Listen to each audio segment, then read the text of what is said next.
Well, well, well. Looks like Apple unleashed another mystery upon the world. It's called an iPod Touch. And it looks just like, well, an iPod Touch from 2015. What the?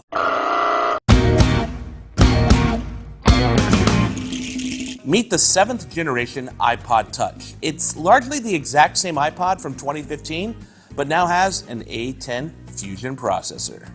Fusion, baby, Fusion! Basically, it's the same one found in the iPhone 7. But getting back to the mystery, why? Why did Apple update a 4-year-old iPod with a new processor? And who still uses an iPod in the age of the iPhone? Well, there's a couple groups. First are businesses. Apple itself, if you go to an Apple store, pretty much every employee has one of these inside a fancy credit card and battery case. So that way you can buy that $29 lightning cable really fast. And the other group are kids. Before there was a hand-me-down iPhone, you got a kid this because it's cheap, and if they break it or drop it, it's easy to replace. And it's less connected than an iPhone. In fact, looking at Apple's website, one thing popped out at me. Apple Arcade. Okay, so get me. Hang on, this is a good idea. Let's say you buy your kid an iPod Touch for $199. And let's say you also get them a subscription to Apple Arcade. It gives them new games each month. It's protected by Apple, no credit card things. Now, right now, we don't know how much Apple Arcade costs. Maybe, let's say, $5 a month. Compare all that to a brand new Nintendo Switch that costs $299 and a big name title on that, which is going to be another $50 or $60 just for one game. Yeah, I think Apple might have something here.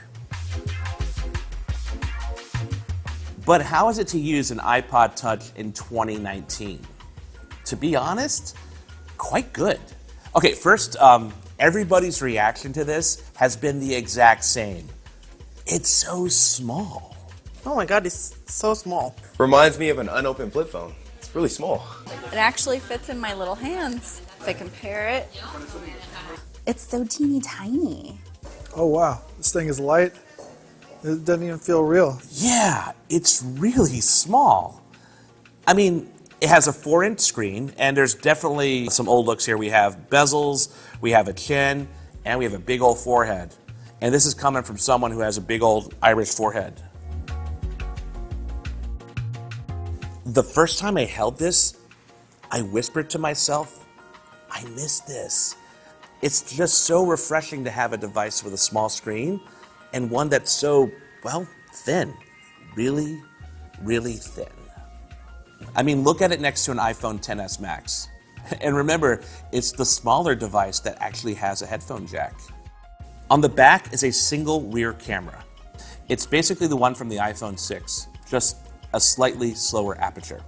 And then there's the infamous black oval that covers a hole for the antennas. On the bottom is a lightning connector and that aforementioned headphone jack. Oh, and by the way, it comes with a pair of earpods. They have a headphone jack. Back in the day, using your iPod was all about music from your iTunes. Ooh, Jack did 5. We begin with iTunes. But at the recent WWDC, Apple announced that iTunes is being dismantled.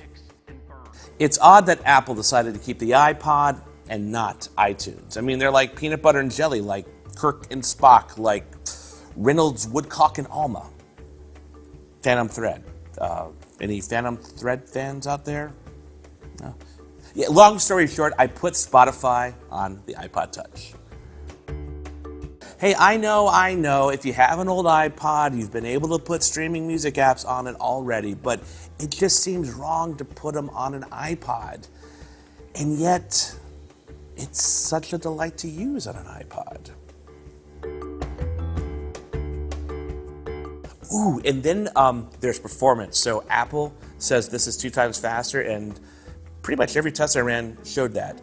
And as far as using it every day, I did my best to use this as I would an iPhone. And it's kind of weird going from an iPhone XS Max to an iPod Touch, but I found myself being more purposeful. Like, I never picked this up to just kind of boring scroll through Instagram like I would my iPhone. So photos are okay, Selfies, not so great. And the battery life is short. This thing has a tiny, tiny battery. So would I get one? No. And it's not because it's not good. But, okay, here are some places where you should get one if you want it. So maybe you're a business and you need it for a mobile register, get it, right? If you have a kid and you don't want to pay for Nintendo Switch, this is cheaper. Apple Arcade seems like it will be a great service, get it. If you're a music fan and don't want a big old iPhone to carry around, I would get this. But if you get one of these, I would get the 32 gigabyte model that costs $199. Yes, it's $200, but don't pay more than that.